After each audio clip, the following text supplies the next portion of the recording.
Ich mache jetzt die Zunge schön raus. A sagen. Perfekt, ja, Sie machen das wunderbar. Andere Seite noch. Hervorragend. Fertig. Also das war jetzt erstaunlich und sehr erfreulich unkompliziert. 24 Stunden, da weiß ich Bescheid. Mund auf, Stäbchen rein, fertig. Cool.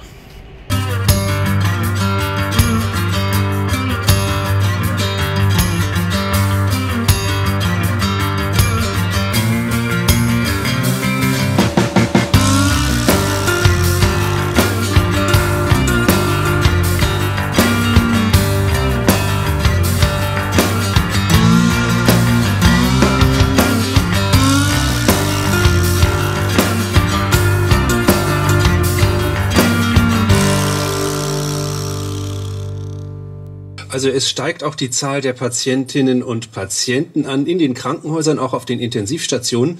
Aber diese Steigerungsraten sind längst nicht so gravierend wie die der täglichen Neuinfektionen. Die Gesundheitsbehörden weisen immer wieder darauf hin, dass die jetzige Situation in den Krankenhäusern in gar nichts mit der dramatischen Lage im März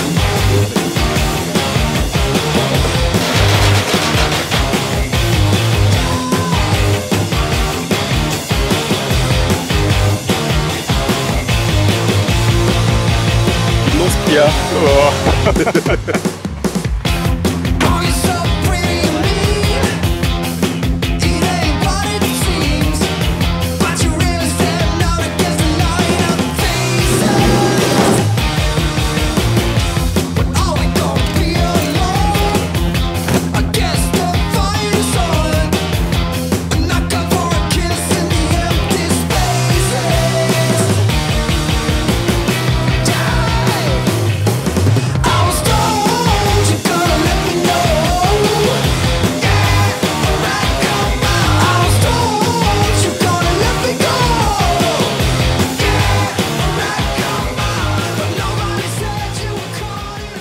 Ich bin jetzt in meinem Dachzelt angekommen, endlich, nachdem ich den ganzen Tag auf der Autobahn gewesen bin. Morgen steht auf dem Programm Erste Hilfe Outdoor und auch die beiden folgenden Tage. Wir machen das jetzt für eine Umweltschutzorganisation, die im Prinzip weltweit unterwegs sind. Geiler Kurs, freue ich mich sehr drauf, weil für mich da auch so verschiedene Sachen zusammenkommen. Also einerseits so diese Medizin, die mir sehr am Herzen liegt, und auf der anderen Seite Outdoor. Das kombiniert sich da wunderbar in dem Kurs. Jetzt ist aber für mich erstmal Zeit, die Augen zuzumachen, weil morgen früh um 7 klingelt der Wecker und dann sind noch ganz viele Sachen vorzubereiten.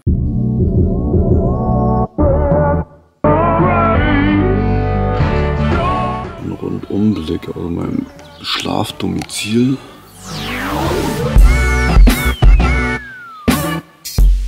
Boah, kurze Nacht, guten Morgen und los geht's.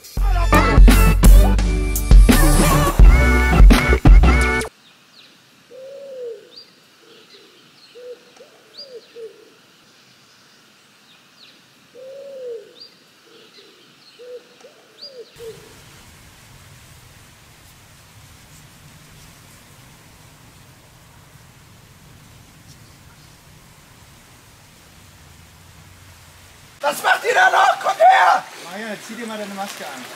Ja, hab ich doch. Hilfe!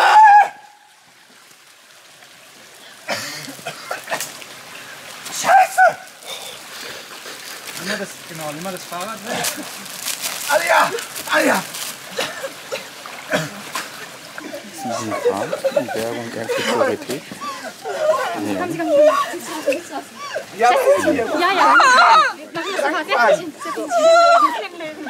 Umdrehen, noch nicht ganz auf das, was man gefunden hat. War auch hier unwahrscheinlich vom Szenario her, weil halt kein Auto involviert war. Ja. Irgendeine Kappe oder sowas? Irgendwas drinnen? Ich gehe schon mal ein bisschen gucken. Ja, pass auf. Wenn ich wirklich was rausholen muss, drehst deinen Kopf leicht zur Seite. Vielleicht läuft es selber raus. Oder ich nehme mir irgendwas, ein kleines Holzstückchen und puppe das da raus.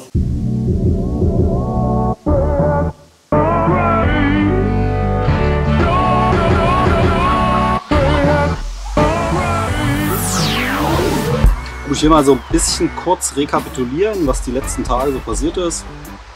Also wir sind ja von Dresden aus gestartet, sind in die Kolberzer Mühle gefahren, Das ist in Mecklenburg oder Brandenburg, Mecklenburg, genau an der Grenze bei Lüchen. Dort haben wir eine Erste-Hilfe-Schulung gemacht. Die ging 3 Tage. Das war super. Ich mag das sowieso sehr, die Szenarien zu spielen, die Szenarien zu sehen, auszuwerten. Und es ist halt auch wirklich, man nimmt da viel raus. Also ich für mich natürlich, aber auch Teilnehmer für sich. Und das Wissensstand, der Wissensstand, der am Anfang da ist, im Vergleich zu dem Wissensstand, der am Ende dann vorhanden ist, also da liegen wirklich Welten dazwischen. Das ist halt schön an meiner Arbeit, aktiv Leute zu begleiten und eine Veränderung zu sehen. Anyway, wir sind dann nach den 3 Tagen wieder zurückgefahren nach Dresden. Da war ein Tag Büro, Sachen ausräumen, neu sortieren, neu einladen, die Sachen ins Auto packen. Und sind dann direkt wieder auf die Autobahn. Diesmal ging es dann ein ganzes Stück weiter. Wir sind also nach Holland gefahren. Wir sind jetzt auch hier auf einem Privatgrundstück und machen dann eine Schulung für eine andere Organisation, die Bundesfreiwilligendienstleistende, wenn dann die Grenzen wieder offen sind, ins Ausland begleitet. Die werden dann also in die Staaten gehen, die werden auch, wo sind sie noch, Philippinen, also ganz unterschiedliche Regionen, und wir schulen die also auch hier zum Teil Erste Hilfe, zum Teil Auslandssicherheit, Reisevorbereitung.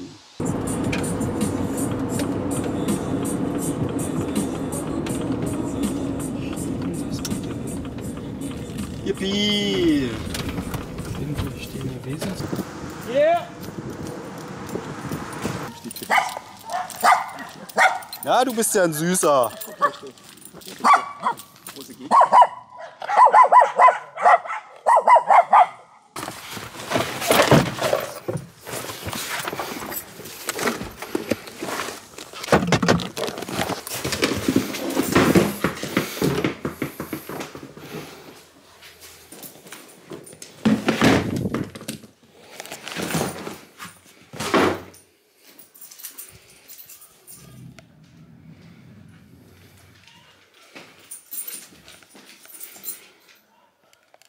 Na, gediegen, oder? Nicht schlecht.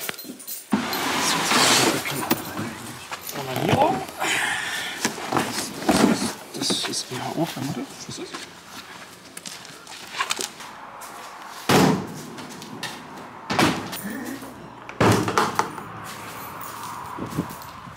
Es gelten insgesamt erstmal diese allgemeinen Corona-Regeln. Also das heißt, dieser Abstand von 1,50 Meter, wenn ihr die 1,50 Meter unterschreitet, packt euch bitte die Maske ins Gesicht, wie das halt allgemein üblich ist. Wir werden euch da auch anhalten, das zu tun. Wenn ihr das nicht tut, werden wir euch das halt einfach sagen.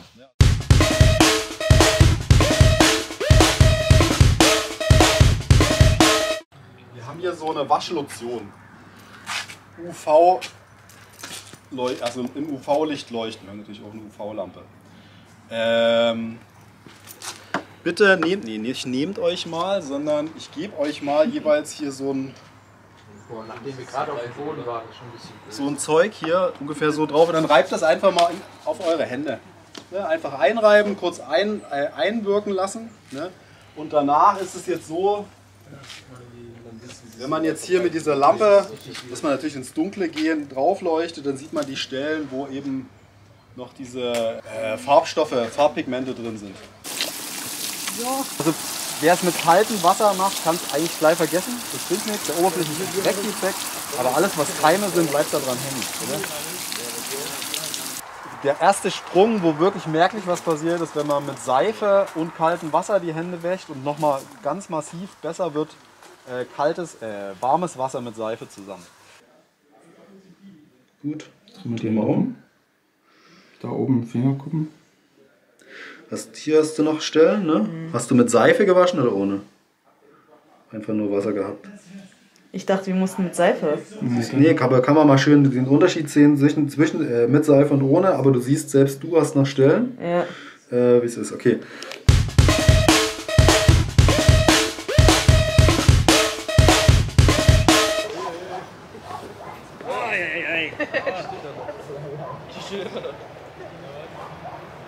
Okay. Alright, car. The car. Boom, boom. Yeah, yeah. Okay. Okay, we go. We have to try to get up.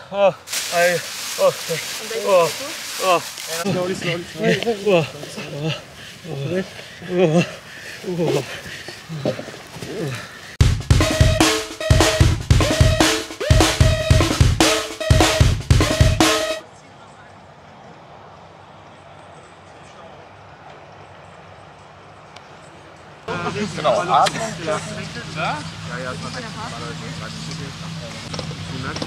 Das merkst du, das macht wie so ein Verschluss, macht Klack.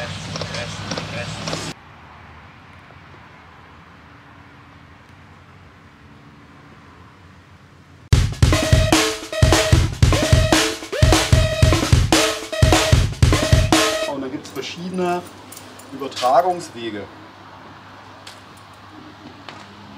Und die sollte man schon kennen. Hatschi.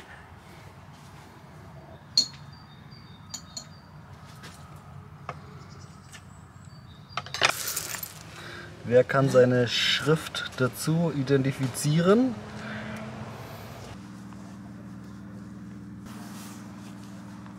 Ich simuliere jetzt eine Fliege. Wir haben hier ein super Beispiel, den Müll direkt neben dem Frühstücksbuffet. Das ist die Fliege, landet im Müll, sammelt die Keime auf, fliegt dann zum Essen weiter. Oh. Zwischenlandung in der Butter, der Salami, fliegt weiter zum Brot. Bitte vorher, nachher Hände waschen, Hände desinfizieren. Wir haben dafür hier so ein paar Sachen da. Das ist Seife, das ist Desinfektionsmittel.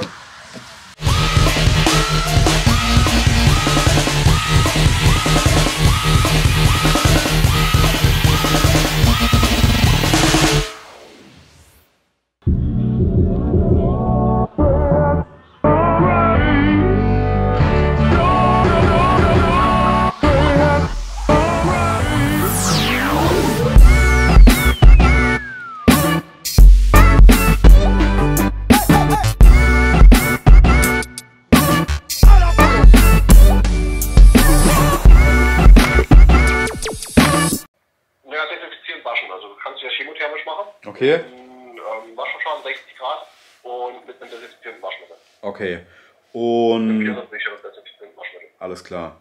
Genau. Und alles, womit er potenziell in Kontakt gewesen ist, also das heißt sein Zelt, aber ich meine, das geht uns ja auch nichts an. Das ist ja Sache vom Veranstalter, oder? Richtig, das ist Veranstalter. Wenn du es nicht zur Verfügung stellst, dann ist das Veranstaltersache. Okay. Wenn du es zur Verfügung stellst, musst du es halt aufbereiten. Du musst halt für die nächste wieder sicher machen. Okay. Gut. Und jetzt haben wir tatsächlich unseren allerersten Corona-Verdachtsfall. Das ist also im Prinzip ein Jugendlicher, der im Laufe des Tages geklagt hat über Schnupfen, kalt geworden ist und ein bisschen Mandelschmerzen hat er, glaube ich, gehabt. Und noch so ein paar andere Symptome, die wahrscheinlich tatsächlich nur ein Schnupfen sind, aber eben auch Corona sein können. Und weil wir hier in der Verantwortung stehen und da jetzt auch nicht irgendwie, wie wollen wir das jetzt einschätzen, blieb uns jetzt gar nichts anderes übrig, weil wir haben das ja auch so in diesem Hygienekonzept so niedergeschrieben, quasi unsere eigenen Leitlinien, dass in so einem Fall der Teilnehmer eben abbrechen muss und nach Hause geht und sich eben auch beim Arzt vorstellen muss. Wie das nun weitergeht, haben wir jetzt schon ein paar Telefonate geführt, um uns da auch nochmal zu versichern, wie da die genauen Herangehensweisen sind. Also es ist jetzt so, dass er zum Arzt geht, getestet wird und dann nach dem Test entweder eine Weiterverfolgung der Kontaktpersonen erfolgt, das wären dann de facto wir alle, oder wenn nichts passiert, dann ist halt eben auch einfach kein Corona-Fall, da passiert dann nichts weiter. Das Szenario ist weg, Wasseraufbereitung hatten sie nichts in der Hand. Genau, Safe-Schema haben sie auch nichts in die Hand gekriegt. Außer das, was er hat, das Leine. Ja gut, das ist ja seins. Ist seins. Ja. Okay, also halten wir nochmal fest. Rucksack ist zu machen, Kompasse sind zu machen und die Feuerutensilien. Okay. Willst du das noch machen? Ja. Cool. Dann muss ich dann wahrscheinlich nochmal Desinfektionsmittel nachbestellen, ne? Achso, das große können wir jetzt nicht nutzen, nehme ich an. Wie das große? Nee, das ist ja Handdesinfektionsmittel. Achso, okay, gut. Also quasi das, was in den runden in den kleineren Spritzerflaschen drin ist. Okay, gut. Auch nur das.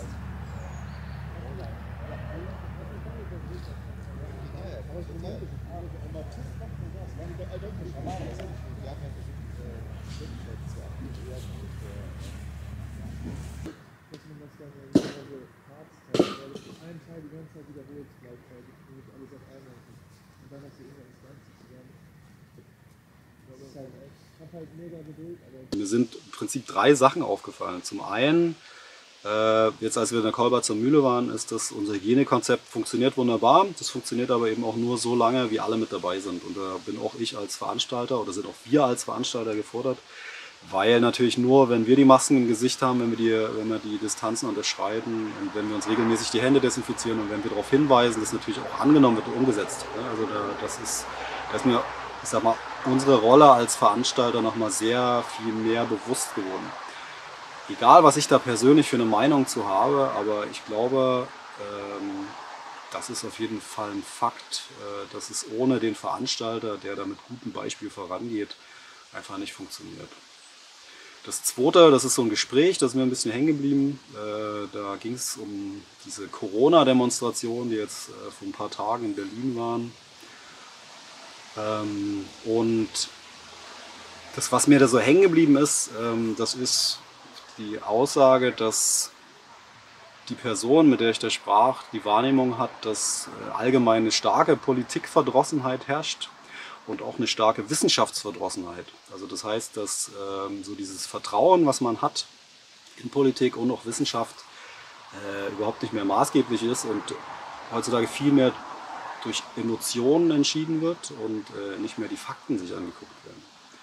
Und das hat mich eine Weile beschäftigt und ich habe da auch versucht, so meinen eigenen Standpunkt zu finden und bin aber dann immer wieder dahin gekommen, wo ich für mich selbst, ich persönlich, die Einschätzung habe, dass das ja auch irgendeinen Grund hat. Ne? Also sowohl Politik als auch Wissenschaft ist ja nicht so, dass die jetzt völlig bar jeglicher Eigeninteressen ist. Also Politik sowieso, ne? Da geht es immer um Machterhalt und da geht es auch immer darum, wie stehe ich in der Gesellschaft da, wer wird nächster Bundeskanzler, wie kann ich mich da jetzt schon strategisch so ausrichten, dass ich an einer guten Position bin. Und in der Wissenschaft ist es eben so, dass die Lehre ja als solche nicht mehr frei ist. Ne? Also das heißt, Universitäten, die WHO, das Robert-Koch-Institut, die sind ja alle ganz stark abhängig von Geldgebern. Und diese Geldgeber sind ja auch nun mal große Interessengruppen, die eben Interesse daran haben, dass die Meinung, das Wissen, dass der Erkenntnisstand in eine bestimmte Richtung geht.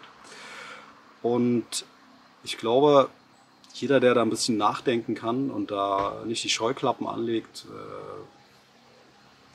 wird da an einen ähnlichen Punkt kommen. Also die Wissenschaft ist nicht frei, Politik ist nicht frei. Und das, was hier als Corona läuft, und ich glaube daran, dass es ein Virus gibt, ganz ohne Frage. Und ich glaube, beziehungsweise ich kenne Leute, die hatten Covid-19 und auch schwere Verläufe. Aber ich glaube eben auch, dass verschiedenste Interessengruppen da aufspringen, opportunistisch die Situation ausnutzen für ihre eigenen Zwecke und wir uns hier in einer Blase befinden von Scheinrealitäten, die uns aber als Realität verkauft wird.